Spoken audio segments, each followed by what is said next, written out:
We begin tonight with in-depth coverage of a story we've been on top of all day long. Fugitive mobster James Whitey Bulger is finally captured.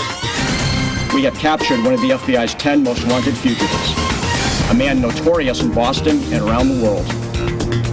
That announcement today by the FBI brings to an end a global 16-year manhunt for the former informant wanted for 19 murders. Investigators say James Whitey Bulger supplied information to the FBI about the rival Patriarca crime family and at the same time was carrying out killings as the boss of another notorious gang.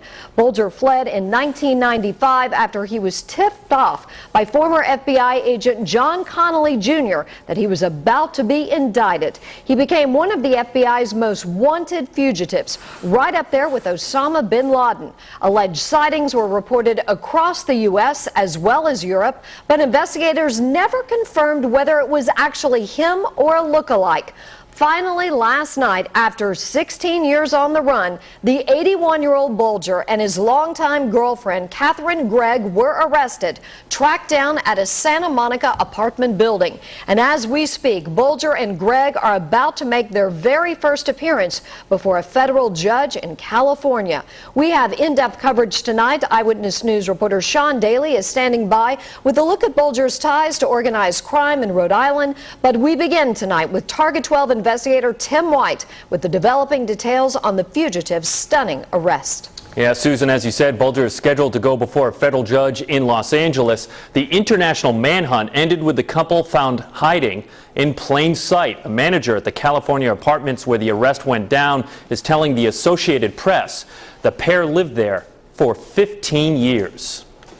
Notorious Boston gangster James J. Whitey Bulger and his longtime girlfriend, Catherine Gregg, surrendered to FBI agents Wednesday night. The arrest played out quickly. The FBI says they received a tip late Tuesday. By Wednesday afternoon, FBI investigators were outside Bulger's Santa Monica, California apartment conducting surveillance. At approximately 5:45 p.m. Pacific Standard Time, using a ruse, agents and other task force members lured Mr. Bulger out of his apartment.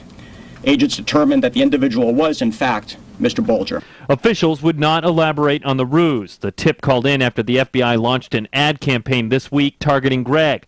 Today, federal authorities hauled guns and ammunition from the apartment. The best way to characterize it would be a variety of weapons, guns, and a very substantial amount of cash. The U.S. Attorney's Office says Bulger and Gregg were living under the alias Charles and Carol Gasco.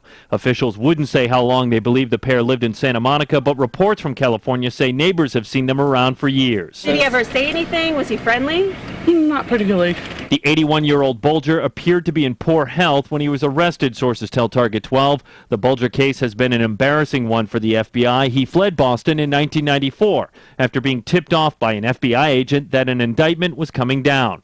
He's accused of murdering 19 people and running a ruthless criminal organization, all while being a high-level informant for the feds. Although there are those who have doubted our resolve at times over the years, it has never wavered.